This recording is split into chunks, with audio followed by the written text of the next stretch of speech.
secara online ya. Mudah-mudahan tidak mengurangi esensi dan substansi perkuliahan kita.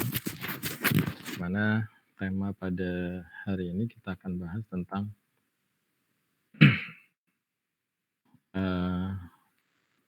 masih bicara pengantar ya, pengantar, tapi kita akan lebih membahas pada bagian yang kita sebut sebagai variabel barangkali atau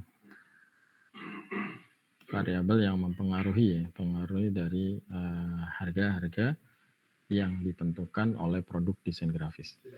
Nah, kalau tidak salah kemarin alhamdulillah kita sudah rapat teknis ya, tim dosen PBL, ada Pak Sugeng, ada Pak Nanang, Bu Dita, Pak Puji, dan saya sendiri yang mengajar di 2 mata kuliah berbeda di TICK dan desain grafis. Hasilnya adalah insya Allah hari ini akan teman-teman dikumpulkan untuk pengarahan, lebih tepatnya ya, pengarahan semua mahasiswa yang tergabung di dalam kelompok PBL, utamanya TICK maupun desain grafis. Jadi mudah-mudahan teman-teman pada kesempatan hari ini jam 4 nanti bisa ikut semuanya ya. Jangan ada yang nggak ikut karena ini menjadi penting supaya semuanya satu nada, satu irama, tidak ada lagi atau tidak miskomunikasi, terutama memang kemarin sudah saya sampaikan kita agak punya challenge yang cukup besar karena kita tahu menggabungkan ide yang dari banyak orang itu susah, apalagi lintas prodi. Tentu ini sesuatu hal yang baru dan mudah-mudahan bisa ideal nantinya dan bisa menghasilkan produk yang lebih baik tentunya. Dan karena kita lintas prodi, bagaimana teman-teman menciptakan chemistry ya, chemistry dari masing-masing orang di dalam kelompok, karena kerja yang kalian kerjakan secara bersama menjadi nilai yang akan dipikul juga bersama-sama. Artinya kalau kerjasamanya baik, insya Allah nilainya juga akan baik juga. Gitu. Itu sebagai awalan saja, kita berdoa mudah-mudahan siang hari ini diberikan kelancaran, kemudahan, manfaatan, dan pastinya keberkahan dari Allah Subhanahu wa Ta'ala. Berdoa mengawali perkuliahan dipersilahkan. Bismillahirrahmanirrahim.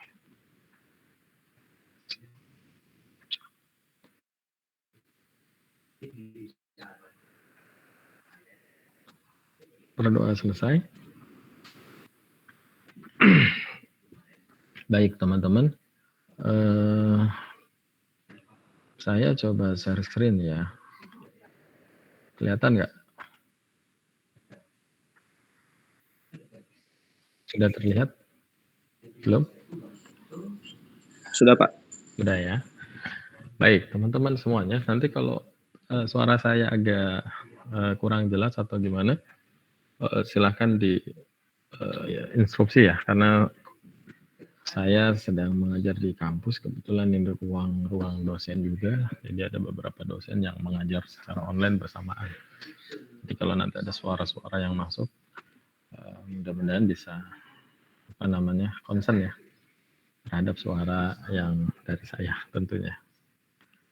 Oke, kita mulai dari sudut pandang desain grafis. Ketika kita memegang kalkulator seperti pada gambar di atas ini, tentu orientasinya adalah ada uang nih, ya, ada nilai, ada angka yang akan kita hitung. Sehingga dalam prinsip ekonomi, ya kan, bagaimana menghasilkan uang sebanyak-banyaknya atau keuntungan sebanyak-banyaknya untuk menghasilkan dengan input yang serendah-rendahnya. Nah, prinsip ekonomi itu tidak selamanya pada orientasi keuntungan ya, terutama dalam hal menentukan harga. Karena dalam sebuah produk, harga itu juga banyak parameter yang dijadikan sebagai penentuan dalam harga itu sendiri. Nah, sehingga dalam produk barang maupun jasa itu penentuan harga sering dikaitkan dengan tujuannya. Nah, berdasarkan satu buku ya literasi dari Fandi Ciptono, seorang pakar di bidang ekonomi, bukunya banyak. Teman-teman kalau datang ke perpus, kalau cari buku Fandi Ciptono banyak ya. Manajemen strategi, kemudian manajemen ekonomi, kemudian strategi bisnis dan sebagainya. Banyak beliau menelurkan buku-buku di bidang ekonomi. Dia mengatakan bahwa terdapat sejumlah tujuan dalam menetapkan harga. So, apa yang ditentukan? Tentu yang pertama tujuannya adalah orientasi laba. Ini orientasi ya, tujuan, orientasi dalam menentukan harga. Itu orientasi laba. Ini sesuatu hal yang mafhum, ini yang paling jamak, ini yang paling banyak digunakan dalam menentukan harga. Jadi kita mau kasih harga berapa, biasanya belum membuat produknya udah berhitung. Saya mau untung berapa, kira-kira begitu ya. Ini dimensi yang kalau bahasa kita tuh konvensional sebenarnya. Ketika kita orientasinya laba di depan, belum berproduksi udah mikirin laba. Nah, ini cara-cara konvensional yang tidak selalu sebenarnya, tapi paling mudah. Termasuk saya, kamu, dan mungkin beberapa orang di antara kita ya, ketika membuat produk udah untung saya berapa, belum dijual padahal untung saya udah berapa. Nah, ini orientasi laba. Kemudian ada yang orientasinya pada volume. Volume itu kaitannya dengan berapa banyak diproduksi, maka itulah harga yang akan kita keluarkan. Sehingga ada hal yang berkorelasi positif. Korelasi positif itu maksudnya hubungannya saling berkaitan. Ketika kita memproduksi barang dalam jumlah sedikit, maka harganya akan cenderung lebih tinggi. Begitu juga sebaliknya, ketika kita memproduksi barang dalam jumlah lebih banyak atau lebih besar, harganya akan lebih murah. Nah, ini berlaku untuk apa? Untuk produk desain yang kita sebut dengan produk cetak. Nah, produk cetak.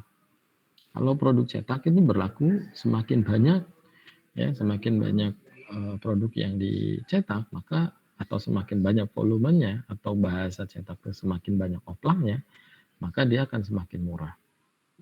Nah, mungkin nggak cuma di percetakan saja ya Mbak Mas semuanya ya.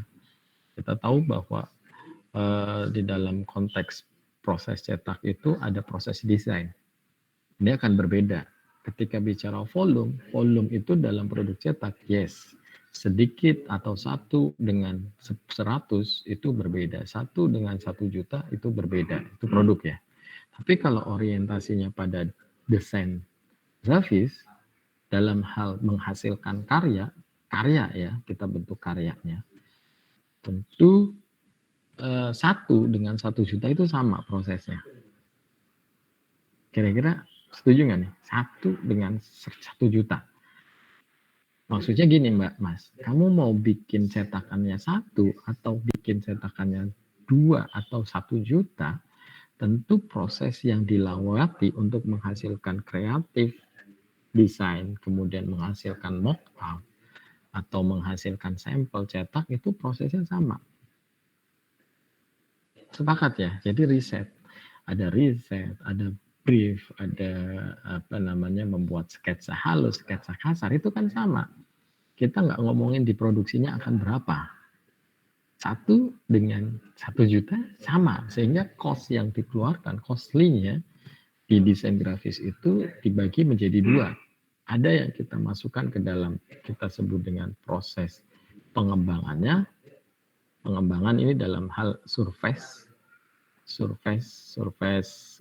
packagingnya. Kalau kita bicara kemasan, karena kita arahnya adalah kemasan, langsung saja fokus ke kemasan. Surface packagingnya, ya, desainnya mulai dari riset, ya, kemudian Anda melakukan interview, termasuk mungkin yang paling kecil ya, biaya untuk bolak-balik. Kalau namun naik angkot berarti biaya angkotnya, kalau kamu naik motor berarti biaya bensinnya dan sebagainya. Nah, ini prosesnya sama untuk desain. Sementara untuk produk cetak, orientasi volume ini berlaku. Nah, variabel 2 ini antara desain grafis terkait dengan pengerjaan surface sampai dengan produk cetak ini akan kita bahas. Dan inilah yang akan menjadi integrasi proses antara kolaborasi antara desain grafis dengan TICK. Nanti bicara pada kalau saya memberikan desain kemasan ini, kita melalui satu tahapan kreatif brief sampai melakukan layout, desain dan sebagainya, biayanya berapa? Biaya produksinya berapa? Digabungkan. Nah, digabungkan itulah nanti kita keluar biaya secara keseluruhan. Total produksinya berapa, total biaya desainnya berapa. Nah, ini bicara tentang volume. Kemudian yang ketiga, orientasi permintaan pasar. Ya, permintaan pasar itu kan fluktuatif ya. Kadang permintaannya banyak, kadang permintaannya sedikit, ini juga tergantung. Ya, nanti ini juga pengaruh terhadap harga. Kalau permintaan pasar lagi banyak, kadang-kadang justru sebaliknya, harga itu bisa lebih mahal. Beda ya, beda dengan orientasi volume nih teman-teman. Tidak sama. Kalau volume itu kalau kita produksi banyak, harganya bisa murah. Tapi kalau di permintaan pasar, kalau permintaan pasarnya banyak, harganya justru lebih mahal. Contohnya apa? Minyak goreng. Ya, minyak goreng. Minyak goreng ini kalau misalkan lagi yang minta kan sekarang banyak gitu ya, sehingga harganya mahal dan seterusnya. Permintaan pasar meningkat, sementara komoditas pendukung untuk menciptakan atau untuk membuat bahan dasarnya atau sebagai bahan dasarnya kurang, sehingga harganya naik dan seterusnya. Yang keempat adalah orientasi pangsa pasar. Pangsa pasar ini adalah kita sebut dengan segmentasi ya, segmentasi pasarnya. Pasarnya menengah ke bawah, tentu harganya akan berbeda. Seperti teman-teman sebagai desainer grafis, ketika memberikan harga, tentu akan melihat kan siapa yang pesen nih. Kalau yang pesen orang tajir melintir gitu ya, tajir melintir yang penting jangan bahil gitu. Kalau tajir melintir bahil ya repot juga gitu ya. Lebih baik orang yang biasa-biasa aja tapi demen sedekah. Nah, nah ini pasar. Ada menengah ke bawah, kemudian ada anak muda, anak orang dewasa, orang tua dan sebagainya. Orientasi aliran kas. Orientasi aliran kas ini kaitannya dengan kemampuan dari si produsen memproduksi barang itu sendiri. Ya, kalau misalkan teman-teman sebagai desainer, kemampuan riset misalkan, saya punya duit cuma 10 juta misalkan untuk mengembangkan kemasan yang sebenarnya butuh riset yang nasional. Nah, riset kalau udah nasional kan mahal ya Mbak, Mas ya. Sehingga tidak mungkin nih dilakukan riset secara nasional. Nah, ini nanti harganya bisa tuh karena kemampuan dari uang aliran kas atau keuangan dari perusahaan, harga itu bisa ditentukan dari sini juga. Gitu. Nah, ini akan berkaitan dengan supply produksi juga sebenarnya. Maaf saya agak angkat telepon dulu sebentar ya. Sebentar.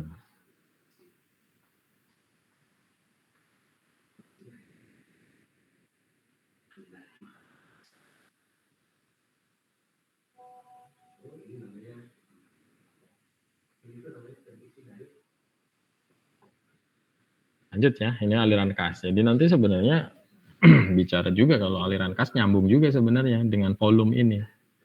Kalau kamu uangnya banyak ya bisa produksi lebih banyak. Kalau produksinya lebih banyak ya untungnya bisa jadi sedikit gitu ya. Tidak orientasi laba tapi untungnya sedikit cuma jualannya bisa lebih banyak kira-kira begitu. Nah, ini yang paling sering juga dijumpai orientasi menyamai pesaing. Kita nggak bisa tutup mata ya, kita punya pesaing. Anda sebagai desainer, ya orang yang bekerja di bidang kreatif, tapi orang yang bekerja di bidang kreatif seperti Anda juga kan banyak. Tentu ini menjadi pesaing juga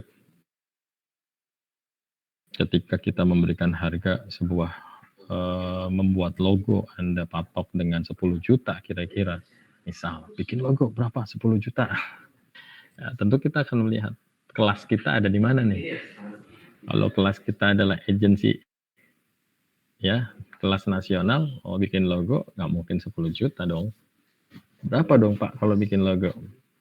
Ini Mas semuanya saya ingin diskusi dong di kelas ini. Ada yang pengalaman bikin logo satu perusahaan dan dihargai berapa nggak? Boleh sharing? Ada nggak yang punya pengalaman? Bikinin logo satu perusahaan, kemudian Anda dibayar sekian gitu. Berapa aja? 20.000 juga boleh. Kalau itu namanya pengalaman kan. Saya bikinin ibu saya Pak, bikinin buatku toko kuenya. Dibayar berapa? Dibayar bensin 2 liter gitu. Nggak apa-apa, ini cerita aja ya. Ada nggak? Silakan. Ada yang mau sharing? Al ya. Buat siapa Al? Buat UMKM. UMKM-nya yang minta ke Alia atau Alia yang menawarkan diri atau gimana? Jaringannya gimana? Kok bisa Alia dapat link UMKM?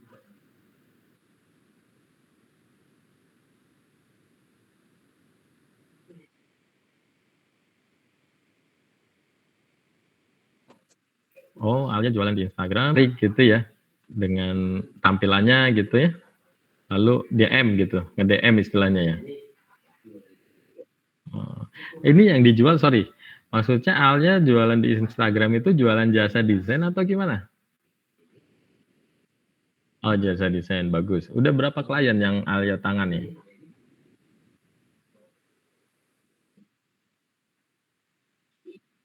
Oh, bagus. Ini dia nih. Jadi kita bisa sharing nih Al. Al, ketika kamu memberikan harga ya sebuah desain logo atau mungkin ada produk lain yang kamu buat ya untuk UMKM. Bagaimana mekanisme memberikan harganya?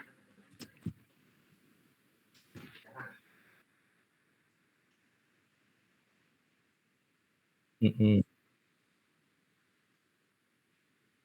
Makin susah, makin mahal. Kalau misalkan nih, tadi kan kamu bikin list. Tentunya listing ini didasarkan kepada kalau kita bicara harga kan berarti orientasi ya, Al, ya. Orientasi kamu kemana, Al? Sudah dihitungkah bahwa saya membuat ini akan butuh sekian waktu dan seterusnya atau gimana?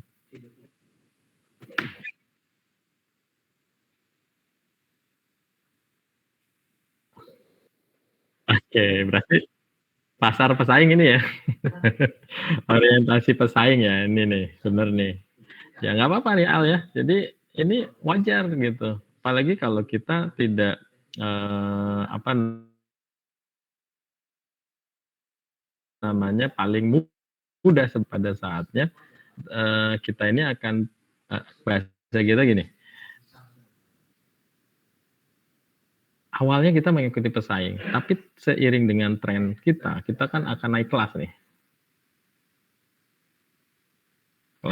Ketika kita sudah bisa mengcreate sebuah ide menjadi sebuah model desain dan kita sudah punya banyak customer, apalagi loyal customer, maka ini orientasinya bisa berubah nih Al ya.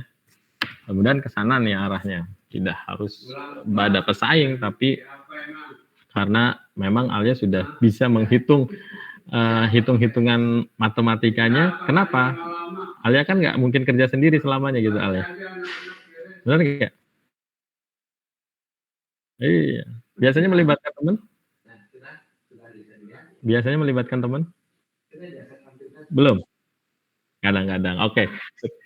Sekarang to the point. Berapa harga tertinggi dan terendah yang Alia pernah berikan?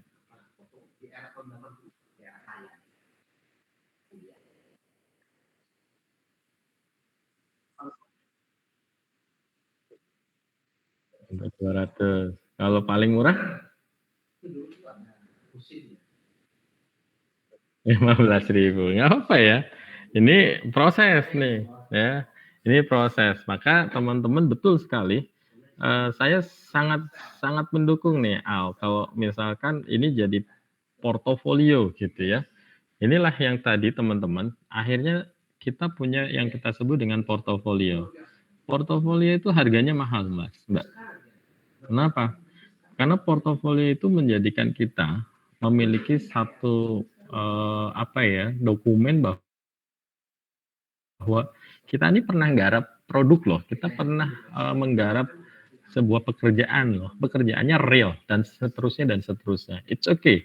Saat ini, kemarin saya sudah banyak jelaskan ya. Saat ini mungkin orientasinya bisa jadi ini kita bilang jasa desain, bisa jadi desain yang sekarang bahkan bukan desain grafis lagi, tapi desain gratis gitu ya. Bisa jadi desain gratis gitu, bukan desain grafis. Tapi it's okay, ini adalah proses. Ketika kita memberikan desain gratis, kemudian orientasinya adalah kita ingin meng-hire produksi cetaknya, ini sangat mungkin, sangat possible. Kenapa? Pada akhirnya banyak teman-teman yang bergerak di bidang printing itu memberikan jasa layanan desainnya secara gratis. Dan ini adalah bagian daripada yang kita sebut sebagai usaha, ya. Usaha untuk apa? Untuk menggait pelanggan. Oh, gratis nih desainnya, nggak apa-apa. Ya, tapi kita akan dapat keuntungan dan secara tidak langsung tadi yang saya sebutkan portofolio kita punya. Ya, teman-teman yang lain gimana nih? Selain Alia, ada nggak? Ada nggak nih teman-teman yang lain? Punya pengalaman yang sama? Ngerjain proyeknya satu perusahaan misalkan? Saya pernah, Pak. Pernah, Nabil. Coba ceritain pengalamannya, Bil. Apa yang kamu buat dan bagaimana menentukan negosiasi harganya? Kalau negosiasi harga, saya pertama nyari harga pasaran desain nih, Pak. Riset harga umumnya logo. Terus saya sesuaiin posisi saya yang masih junior. Oke. Saya matuk kebanyakan ya harga pasar desain tuh mulai dari 150.000 sih. Mulai dari 100.000 sampai tak terbatas ya, Mas ya? Iya, tergantung ada revisi. Kesulitan juga. Tingkat kesulitan. Kalau tadi saya tanya yang tertinggi dan terendah, kira-kira Nabil dapat angka tertinggi berapa pengalaman? Pengalaman pernah dapat 400, Pak. 400.000 ya. Untuk satu logo ya? Iya, satu logo. Oh, alhamdulillah ya. Sudah mulai banyak atau apanya, Pak? Kerjaannya? Pengalamannya? Lumayan. Lumayan ya, tak terhitung. Tak terhitung dengan jari lah. Dari banyaknya logo, banyakkan yang amal soleh, Pak. Yang gimana? Kebanyakan yang cap terima kasih. Oh gitu. Salam pengalaman ya. Nah ini yang tadi saya maksudkan, Mas, teman-teman semuanya. Bagus nih sharingnya. Saya ingin katakan gini teman-teman, kenapa sih teman-teman belajar cetak gitu ya? Kenapa sih teman-teman belajar cetak tuh sampai 2 semester dengan Pak Saiful gitu ya? Ini sekarang belajar ngitung lagi, kalkulasi, ketemu Pak Saiful lagi. Sebenarnya teman-teman, harapan saya tuh sangat besar kepada teman-teman. Selain belajarnya tentang Anda sebagai seorang desainer grafis, Anda harus bisa ambil celah ya untuk membuat atau melakukan produksi cetaknya secara mandiri. Pak, saya nggak bisa mandiri, nggak punya mesin cetak. Kata mandiri itu bukan berarti Anda harus punya mesin cetaknya. Kata mandiri di awal ini adalah bagaimana Anda meng-create desain yang Anda buat itu harus sampai ke dalam proses produksinya. Dengan demikian, Anda akan mendapatkan fee jauh misalkan hanya desainnya saja. Kan positioning kita tadi di mana? Oh, positioning kita di desain junior nih. Karena desain junior kan masih angkanya masih ratusan ribu. It's okay, benar. Tapi kalau Anda bisa menggarap di proses produksi cetaknya, ini akan sangat profitable. Keuntungannya akan berlipat-lipat. Yakin?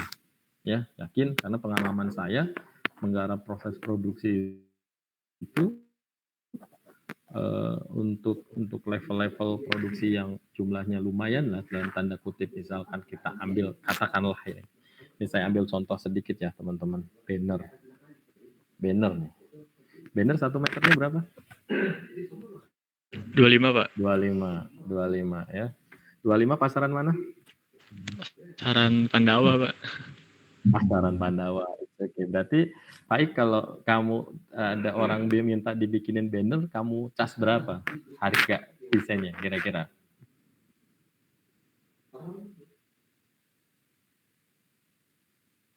Kira-kira saja.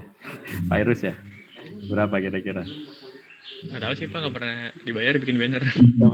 Nggak pernah bayar, nggak pernah dibayar. Tapi pernah bikin ya? Pernah Pak. Ya, pernah. Ya, taruh lagi. Makanya tadi saya bilang, kalau ada orang minta bikinin banner, boleh. Ya, buat portofolio kita gitu ya. Kita create bannernya, kemudian udah jadi nih, kasih. Nah, seharusnya tidak langsung dikasih, tapi teman-teman harus pandai mengolah. Tadi kalau misalkan saya katakan gini, kalau 25 standar Pandawa, ini 25, ini standar Pandawa ya. Banner itu kan paling enggak 3 meter Mas ya. 3 meter nih, 3 meter. Kalau ini logika ya, logika. Kalau teman-teman 25 kali 3 itu adalah 75, kemudian ya. Kemudian teman-teman misalkan ongkos cetaknya 25 kali 3 berarti 75.000. Worth it nggak? Atau masuk akal nggak kalau teman-teman disuruh mendesain kemudian disuruh sekalian cetaknya ya, kamu ambil cetaknya. Kemudian kamu bilang 125.000 misal. Ini misal. Menurut kamu worth it nggak sih? Lumayan Pak. 50.000. 50.000 lah Mas dibayar buat desain. Boleh nggak? Atau menurut kamu kemurahan? Ya balik lagi kan. Balik lagi ke kamu nih. Kamu kan menghitung nih, teman-teman saya kasih rumus sederhananya dulu ya, supaya menyemangati teman-teman. Bener Pak, bisa saya bilang gitu. Jadi teman-teman, standar Pandawa, kalau teman-teman jual 25, maka teman-teman sebenarnya bisa mencetak dengan mendapatkan harga yang harganya cuma 14.000 per meter. Taruhlah teman-teman jual harga Pandawa. Kalau 14 kali 3 itu hanya berapa? 14 kali 3. 42.000.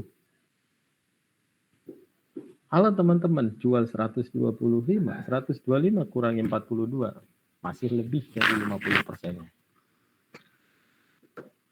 Bahkan berapa persennya tuh? 42.000 Anda jual 125. Nah, nanti jadi pertanyaan, Pak Saiful, nyetak yang 14.000 itu di mana ya? Kita kasih tahu caranya. Ada temen, ada rekanan, ada percetakan ya yang bisa memproduksi dengan harga 14.000. Jadi kalau kamu patok dengan harga 25, kamu nggak bakal kemahalan, wong pasarannya 25. Faktanya adalah di dalam proses itu sendiri teman-teman menghasilkan harga yang lebih murah. Jadi inilah yang kadang-kadang menjadi tidak disadari, tapi teman-teman banyak melepas di sini. Banyak melepas. Jadi teman-teman hanya desain dikasih 50.000 selesai gitu. Padahal kalau teman-teman bisa menggarap lebih baik lagi, teman-teman sudah dapat profit itu kalau dari banner saja, kalau Anda jual 125 sekalian ongkos jasa desainnya, itu sudah lebih daripada 200% ya. Karena 442 kali 3 gitu kan. Kali 3 kan 126. 126 sementara ini 125. 120. Gitu ya. Ini contoh teman-teman supaya punya gambaran. Nanti kalau mau tanya berapa, di mana Pak yang murah, nanti saya kasih linknya. Nggak cuma linknya, saya kasih nomor teleponnya. Anda langsung bikin di sana.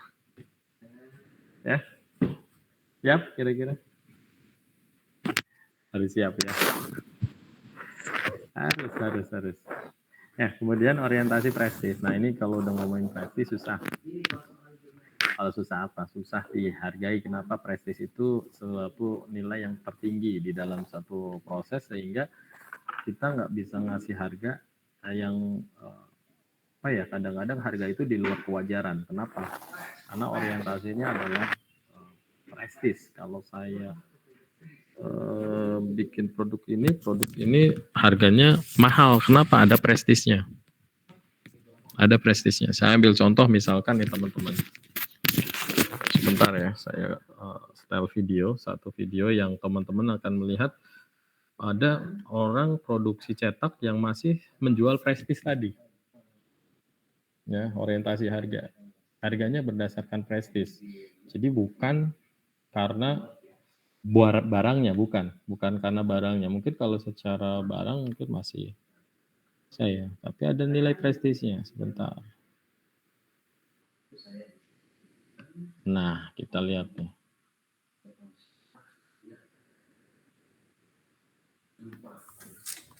This is the last printing press in the U.S. where books are handmade from start to finish. Teman-teman, Every lihat dulu letter ya. of an Arion Press book is created one by one. Together, they make up a book that can take years to produce and cost up to $10,000 to buy. That's because this San Francisco institution uses machines and techniques that date back to the 1800s. Printing presses like Arion used to be common, but with the advent of faster and cheaper printing, this traditional method is fading away. So now we're having to learn as much as we can before it goes away. It is a huge responsibility. I think it kind of weighs on all of us. But at Arion Press, the team devotes their days to preserving this historic trade, even in one of the tech capitals of the world. We visited this 101-year-old press to learn how. Sudah 101 tahun ya. Dan ini masih bertahan teman-teman. Proses percetakannya itu mengandalkan kegiatan proses produksi secara manual, handmade, teman-teman. And why it's still standing. Each book begins in the foundry, where Brian Ferret spends his day at a monotype machine from the 1890s, making individual letters. It can be very, very difficult. There could be days where nothing goes right. There could be weeks where nothing goes right.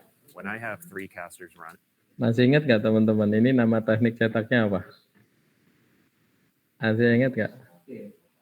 Cetak apa kira-kira? 2 semester loh kita belajar. Ayo. Cetak apa Mbak? Mas? Ayo. Cetak? Letterpress bukan? Letterpress, betul. Ya, cetak tinggi. Dan hurufnya itu dibuat pakai mesin-mesin ini nih, yang ada di depan kamu nih. Ini mesin-mesin pencetak huruf. Pakai apa Pak? Pakai timah panas. Ya, kita lihat dulu. Nothing's going wrong. That makes me just ridiculously happy. He lights a fire under the machine, melting the lead, tin, Nah, ini and timahnya, antimony timah panas. solution that is used to Fills up the lead and then we'll shoot the lead out the nozzle. From there, the lead goes into a mold. Then, a matte case with the chosen lettering pushes down on it. He sends the finished type down the hall to the print room. By the end of the day, particularly when we're printing, we're covered with ink, and it's just fantastic. It's kind of like a little kid again, getting messy and getting dirty. This stage of the process, the foundry has sent us galleys of type. They usually come out about 2 pages per galley. When we get those galleys, we take a proof print of that. Jeff Raymond arranges the type into a page layout, letter by letter. So on this one, this is page 53. To keep the page together, Jeff wraps it in string. Then he brings it to the proofing press to check for any mistakes. Once the proof looks good, it goes for the final print run on one of the larger presses. Teman-teman, tadi ada kata proof press. Proof itu adalah cetak coba ya teman-teman. Ya dilakukan untuk menghindari kesalahan tadi. Ya, menghindari kesalahan. The final stage of the bookmaking process is in the bindery. Bindery itu proses jilid. Gets made into the book from scratch. Megan Gibbous folds, sews, and glues Coba each ya piece of the book teman-teman. together Inilah by yang kita hand. sebut tadi The final product is a work price of art. by I apa think kita there's sebutnya nothing by that price can compare to physically prestige gitu holding ya. a book in your hands, feeling the piece of paper, running your finger over it, and feeling how the type is impressed into the page. However, modern technology has made this kind of letterpress printing nearly obsolete. Today, top US printers use Oke. offset printing presses. Cukup ya. Jadi itu yang tadi bagaimana sebuah proses harga itu ditentukan dari hal yang prestis, orientasi prestis, teman-teman. Wajar ya. Jadi orang kalau punya buku itu tuh keren gitu, ngerasa wah gila nih buku masih menggunakan teknik yang jadul dan sebagainya, tapi harga ini nggak menjadi masalah. Kenapa? Ada prestis di dalamnya. Nah, ini contoh langsung di produksi cetak ya. Tentunya tetap aja desain itu ikut menyumbang andil di situ walaupun semuanya manual gitu ya. Nah, kalau yang status quo, apa status quo istilahnya? Coba kita lihat status quo. Apa status quo? Status quo apa teman-teman? Apa status quo? Sering dengar kata-kata status quo? Sering dengar ya? Apa istilahnya tuh? Keadaan dalam waktu tertentu ya, dari situasi di mana secara umum ya, di mana keadaan saat ini dari sesuatu tertentu yang tidak seharusnya berkembang secara alami menuju keadaan lain. Jadi status quo itu adalah keadaan tetap pada saat tertentu yang tidak bisa tidak bisa memilih gitu ya, tidak punya pilihan gitu ya, tidak punya pilihan status quo. Nah, ini contoh, tapi yang paling banyak mungkin teman-teman kalau dari sudut pandang desain grafis yang paling sering digunakan pertama adalah orientasi laba biasanya, ini secara umum. Yang kedua adalah orientasi pada harga pesaing tadi ya. Yang ketiga nanti bicara kepada pangsa pasar dan seterusnya dan lain sebagainya. Hanya saja perlu digarisbawahi teman-teman, produk grafis itu adalah sebuah seni, ada unsur seninya, sehingga dalam penghargaannya atas sebuah nilai ide itu tidak dapat diukur melalui sudut ekonomi. Nah, ini yang belum kita belum sampai ke sana lah. Ya, belum sampai ke sana dan mungkin belum masanya. Kenapa? Kita lagi mengupgrade diri nih. Kita sedang mengasah diri, kemampuan kita setelah kuliah di DG selama 4 semester ini kita what for, untuk apa, bisa apa dan bagaimana, baru ke sana. Sehingga wajar tadi kalau Alia cerita saya banyak membantu UMKM bikin logo, mungkin ada bikin kemasan, tapi belum bisa mahal Pak, masih angkanya ratusan ribu ya. Nabil tadi bilang 400.000 Pak, nggak apa-apa, kita belum sampai ke sini mungkin barangkali ya, ke prestis tadi belum sampai, jadi kita masih orientasi pesaing dan sebagainya. Tapi yang jelas proses itu akan terus berjalan, proses itu akan kalian temukan pada saatnya nanti ketika kita tahu bahwa estetika kreativitas itu adalah sebuah proses desain yang dinilai itu memang bukan dari outputnya saja, tapi dari prosesnya. Ya, jadi seni itu menciptakan, mengekspresikan bentuk-bentuk yang menyenangkan. Akan timbul kenikmatan bagi si penikmat seni itu sendiri, sehingga memberikan penghargaan mulai empati sampai dengan apresiasi. Nah, ketika kita bicara empati dan apresiasi, ini angkanya nggak terbatas. Maka jangan heran teman-teman kalau nanti sudah masuk dunia yang sebenarnya sebuah desain dan kamu sudah mencapai puncak sebagai desainer grafis yang orang kenal, yang orang tahu, yang orang paham, Anda akan menemukan jalannya dengan sendirinya. Sehingga apa? Sehingga Anda sebagai desainer grafis tidak lagi bekerja sebagai desainer grafis, tapi harga itu akan dengan sendirinya. Ya, dengan sendirinya orang tahu, oh kalau cetak misalkan kalau bikin logo di Bang Nabil gitu ya, oh kalau bikin logo di sana bisa 1 miliar nih gitu. Atau nggak usah 1 miliar ya, nggak usah mahal-mahal, paling nggak 10 juta gitu. Sekarang kan 100.000 aja oke lah, saya terima. Ya ini proses, tadi saya sebut portofolio. Nah, portofolio ini kita garap, kita jadikan sebagai bukti dari catatan sejarah kita, sejarah panjang yang akan kita bentuk, yang akan kita rasakan efek dari atau dampak dari portofolio ini setelah kita menginjak pada masa yang akan datang. Masa di mana orang menghargai kerja Anda itu tidak hanya dari hasil, tapi memiliki rasa empati dan apresiasi yang tinggi terhadap kreativitasnya yang kamu berikan. Sehingga label harga itu akan nyantol sendiri. Label harga itu akan dengan sendirinya terbentuk. Cuma teman-teman, catatannya adalah lagi-lagi ke arah ini, portofolio.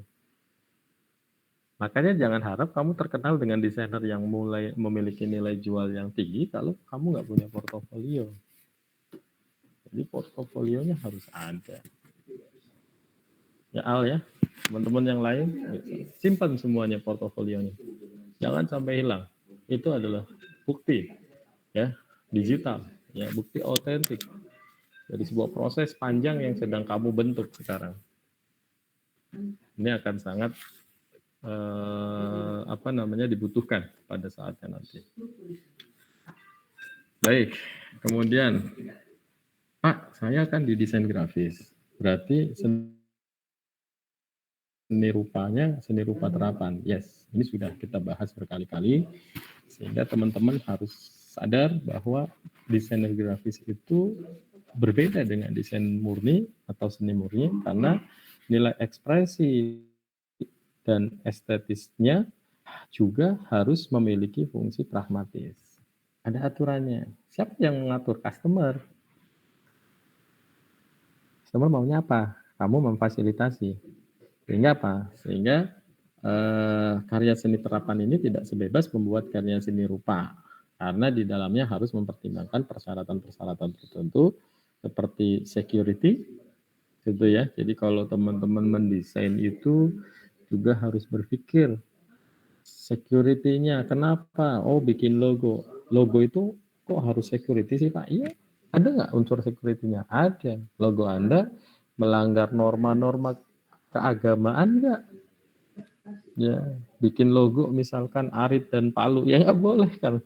Itu ya tidak memenuhi kaidah keamanan untuk di negara ini, nggak boleh. Ada logo-logo yang mengandung syarat nggak dan sebagainya. Nah, itu ada syaratnya, keamanan, security. Kalau kita bicara produk kemasan ya. Oh, teman-teman lakukan desain Anda sesuai nggak kriteria produk yang kita sebut dengan materialnya, dengan material, dengan isinya. Isinya cairan. Oh, pakainya kertas. Contoh gitu. Oh, aman nggak kira-kira? Enggak Pak, nggak aman Pak. Yang ada merembes dan sebagainya, berarti harus secret. Oh, harus dikasih seal, ada alufoilnya dan sebagainya. Nah, ini desain-desain yang kita sebut dengan desain terapan. Comfortable, kenyamanan, keluasan dalam penggunaan atau flexibility. Nah, saya ingin menekankan kembali teman-teman. Saya pernah mengatakan gini. Kuliah di desain grafis itu sebuah tempat perkuliahan yang gini, saya pernah ada alumni ngomong gini, Bang, kenapa? Saya tuh nggak habis pikir gitu ya. Ya kenapa? Anak-anak yang kuliah di TGP, kita jurusan paling paling muda lah, bisa dibilang jurusan paling muda ya. Walaupun ada yang lebih muda ternyata kan, TIK misalnya gitu. Tapi dari sudut pandang jurusan mungkin dianggap paling junior nggak? Nah, gitu. Kemudian mungkin kalau lihat kuliahnya kayaknya kalau mesin kan pegang mesin keren gitu ya, sipil dan sebagainya. Tapi kalau dilihat secara lulusan, kayaknya anak TGP ini sebodoh-bodohnya, segoblok-gobloknya kata gitu ya. Segoblok-gobloknya itu pasti bisa kerja ya Bang ya. Kok gitu ngomongnya? Iya, benar. Kuliah di TGP itu banyak loh teman-teman kita atau alumni-alumni yang justru berhasil gitu. Survive. Kenapa? Ada skill, ya, skill yang dibentuk oleh lulusan TGP ini dan rata-rata semua bisa kerja. Ini TGP secara umumnya. Kalau kita lihat dari TGP desain grafis, maka saya sangat yakin. Kenapa desain grafis? Karena hampir semua elemen bidang keilmuan, bidang perkantoran, bidang perusahaan, bidang industri, semuanya ada sentuhan desain grafis. Ya, Anda bisa lihat masuk di fotografi ada desain, di industri manufaktur ada, di media elektronik pasti, di penerbitan wajib ada layout dan sebagainya. Jasa konsultan desain udah pasti bidangnya. Di komputer dan internet wajib. Tidak ada desain tidak ada website yang tidak didesain. Tidak ada website yang tidak di layout. Semuanya grafis. Percetakan udah gak usah diceritakan. Karena sangat dekat dengan desain grafis. Produsen tentu media cetak pasti. Komunikasi, humas dan sebagainya. Wah, hampir semua kementerian punya humas, Mbak Mas. Humas itu yang dikelola adalah berita. Dalam mengkrit berita butuh sentuhan seorang desainer grafis. Maka banyak sekali teman-teman yang lulusan di DG ini menjadi desainer ya di kementerian-kementerian yang mungkin plat merah dalam tanda kutip menjadi ASN. Ya PNS lah. Jadi di sini teman-teman jangan pernah berpikir gue nggak bisa kerja nih setelah lulus dari DG. Salah. Ya. Tadi saya bilang sebodoh-bodohnya lulusan TGP pasti bisa kerja gitu.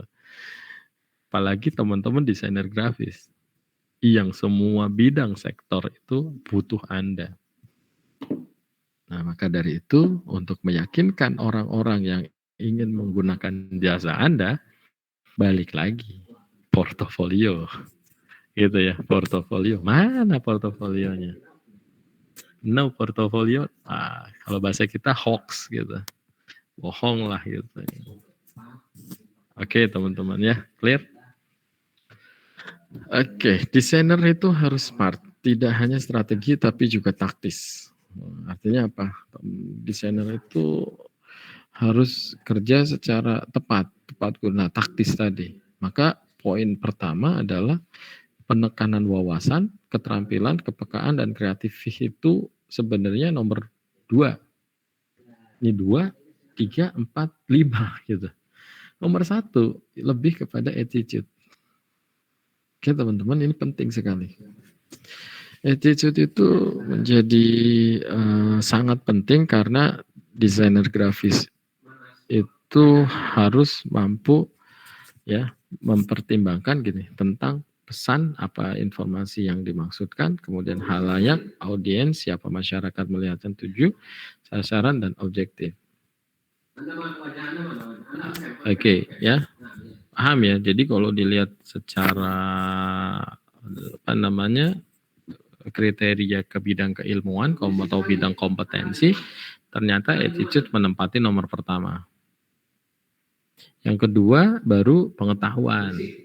Ya, pengetahuan, keterampilan, kepekaan, pengetahuan warna. Nah, ini kita sudah belajar nih semuanya. Keterampilan. Makanya pengetahuan ini dipelajari dari semester 1 sampai semester 8 ini kita belajar. yang melekat di dalamnya tentu aja sikap kerja, attitude. Ini enggak? Walaupun ada mata kuliah sendiri juga ya. Ada mata kuliah kewarganegaraan, ada mata kuliah agama. Tapi setiap mata kuliah, baik itu yang tidak membahas tentang sikap, ya, pengetahuan, keterampilan dan kepekaan juga, ini menjadi penting attitude tadi. Nah, baru yang ketiga creativity atau kreativitas, ada belajar tentang pemasaran, teknologi, pengetahuan, budaya, ini umum lah jamak ya. Desain itu harus memiliki seni. Desain itu harus memiliki nilai ekonomi. Desain itu ada nilai matematisnya. Karena kaitannya dengan dimensi, dengan ukuran, ya. Kemudian mungkin ada data yang diolah di sana seperti infografis. Desain itu harus membantu pemasaran. Kenapa? Nilai promosinya harus ada di sana. Desain itu harus memiliki nilai sosial, ya, nilai sosial, ya, kemudian nilai budaya, tidak melanggar norma-norma yang berlaku di dalam kaidah bernegara dan berbangsa gitu ya. Nah, desain itu juga memiliki unsur pengetahuan, itu pastilah. Jadi apa ya, luas banget tuh desainnya. Nah, ini yang kemarin kita flashback saja, flashback terkait dengan desain grafis, mana sudah kita sampaikan, kadang juga disebut dengan komunikasi visual, tugasnya memberi solusi atas problem komunikasi melalui bahasa, sehingga komunikasi adalah yes, what, channel, effect.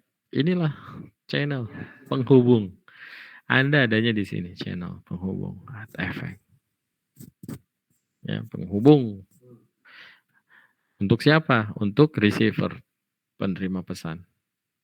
Encoding, message, channel. Tentunya ada umpan balik. Tadi saya sampaikan umpan balik antara receiver dengan sender itu adalah harus yang memiliki hubungan positif. Apa hubungan positif itu? Hubungan gini, ketika ada klien meminta, misalkan tadi si Alia bikinin logo atau bikinin kemasan. Ketika membuat kemasan ada target. Targetnya adalah produk itu lebih dikenal. Ketika dibuatkan logo ternyata hasil daripada UMKM ini setelah menggunakan logo dan kemasan baru, ya, permintaannya meningkat. Itu namanya hubungan positif. Ya, hubungannya positif, ada feedback. Tapi kalau habis didesain ternyata apa namanya, kok tambah turun ininya, apa namanya, peminatnya, berarti ada yang masalah gitu, ada salah dengan desainnya. Mungkin salah strateginya, makanya kan perlu riset tadi, riset desain. Karena ada beberapa produk yang setelah dilakukan redesign terhadap kemasannya, justru orang nggak yakin dengan kemasan itu sendiri atau dengan produknya, sehingga orang enggan untuk membeli. Kan ada kecenderungan begitu ya, makanya perlu riset. So, endingnya tadi sesuai dengan pekan lalu saya sampaikan, ketika kita memberikan problem komunikasi massa, memberikan sebuah alternatif solusi gitu ya melalui bahasa, teman-teman nggak bisa lepas nih daripada negosiasi waktu dan biaya. Nah, ini yang akan kita bahas ke depannya, bahwa biaya-biaya ini harus kita tuangkan ke dalam mapping ya, mapping harga, sehingga tadi kalau Alia sudah punya daftar harga, nah daftar harga itu yang sebenarnya harus dapat dipertanggungjawabkan kalau dalam tanda kutip secara ilmiah tuh di breakdown. Sebenarnya harga ini kemurahan nggak ya atau kemahalan gitu. Gitu. Ya. Saya pikir ini yang bisa saya sampaikan. Ini nanti akan kita bahas di budaya visual ya. Skema terbentuknya budaya simbolik dan budaya visual. Thank you. Ada pertanyaan atau hal yang ingin didiskusikan, silakan. Ada?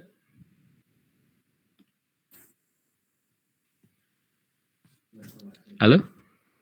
Pak mau tanya. Silakan Nabil. Kalau kita buka service desain ya, apakah kita memerlukan proposal gitu ya, proposal project atau proposal kontrak, tantangan kontrak? Proposal. Nah, ini jadi nyambung nih sama matkul ya. Sebenarnya gini, kontekstualnya adalah proposal itu diperlukan ketika kita ingin mengajukan kerjasama project. Ya, kerjasama project. Contohnya adalah ketika kita mau menawarkan jasa kita untuk mendesain satu project buku tahunan misalkan, buku tahunan sekolah yang kita sebut dengan BTS gitu. Buku tahunan sekolah. Itu kadang-kadang kita membutuhkan dokumen kontrak dalam bentuk apa yang akan kita kerjakan, proses kerjanya bagaimana, ada proses fotografi di situ, kemudian ada proses layout, kemudian ada proses cetak, dan seterusnya, itu dituangkan. Hal-hal yang mengenai pemindahan kekuasaan, bukan ya, nanti jadi proklamasi. Nah, hal-hal yang terkait dengan item-item yang menyebabkan proses itu dilakukan, prosesnya. Jadi Mas Nabil ini kalau mau bikin proposal, sebaiknya kita akan breakdown dari prosesnya. Nah, proses. Lalu dari proses ini kita akan breakdown. Proses akan mengakibatkan elemen biaya yang muncul. Nah, biaya yang muncul inilah yang nanti kita breakdown, tidak perlu sedetail mungkin. Contohnya gini, biaya ojek dari rumah ke situ nggak usah. Ya, dalam kontrak itu hanya hal-hal yang sifatnya secara umum. Contohnya gini. Akan dilakukan proses layout gitu ya, layout buku sebanyak misalkan 100 halaman dengan konten sebagai berikut bla bla bla bla bla. Berapa biayanya kira-kira layout 100 halaman itu? Silakan nanti ada angkanya. Oh, layout 100 halaman nilainya misalkan kamu sudah estimasi satu halaman 20.000 misal. Ini misal ya, 20.000. Oh, 20.000 kali 100 berarti 200.000 misal. 2 juta ya. 20 kali 100 halaman. Ya 2 juta misalkan. Itu layout. Fotografi. Tapi kamu nggak usah di breakdown juga. Misalkan biaya layout per halaman. Nggak usah. Kecuali nanti minta dijelaskan. Itu akan diperlukan. Betul. Diperlukan untuk project. Ketika kita akan melakukan kerjasama. Kenapa? Karena di situ akan menjadi bahasanya adalah kontrak kerjasama yang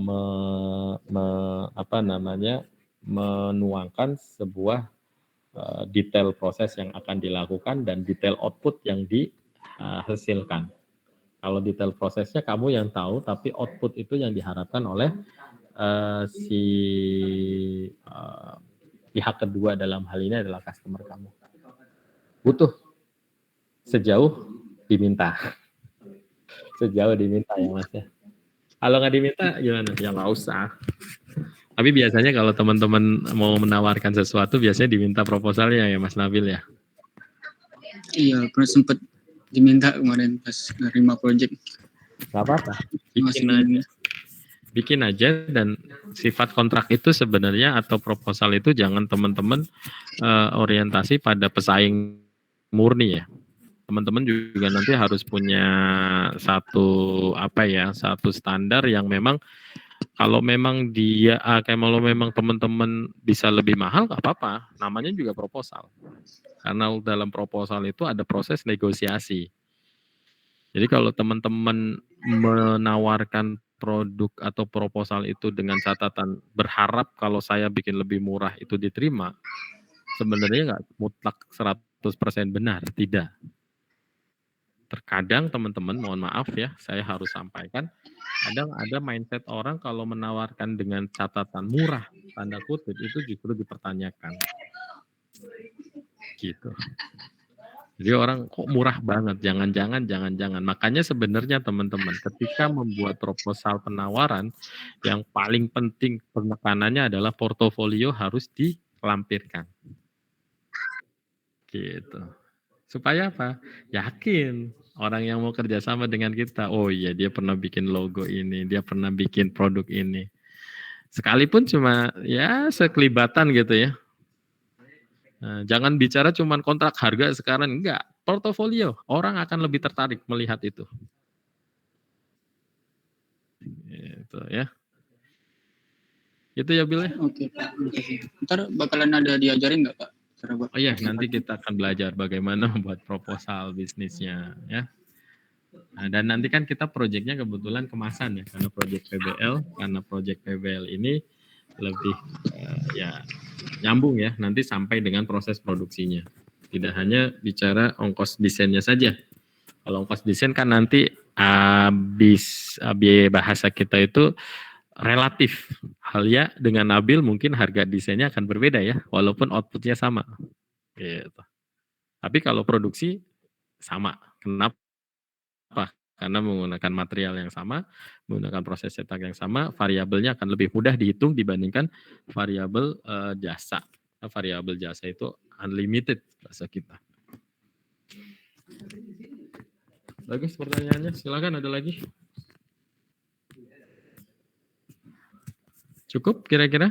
Sudah pukul 14.38 ya, nggak kerasa nih sudah 1 jam ya, sesuai dengan apa namanya kontrak kuliah kita kemarin. Kita tatap muka minimal 1 jam, mudah-mudahan walaupun 1 jam ini jam berikutnya teman-teman bisa belajar secara mandiri ya untuk mendapatkan tambahan-tambahan materi dari literasi maupun dari sumber-sumber lainnya. Saya pikir ini cukup. Oke. Oke, Alia, Panji cukup. Terima kasih. Selamat sore. Kita berdoa untuk menutup pertemuan pada hari ini. Berdoa menutup perkuliahan kita pada siang hari ini, dipersilakan.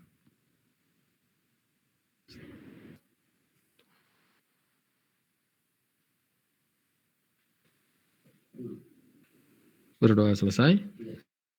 Untuk keadilan bersama, saya minta teman-teman chat untuk nama yang hadir pada hari ini. Silahkan. Nanti untuk perbaikan, barangkali ada yang terlambat, barangkali ada yang tadi sempat tidak hadir dan seterusnya, silahkan isi di kolom chat sebelum ditutup. Yang sudah boleh keluar.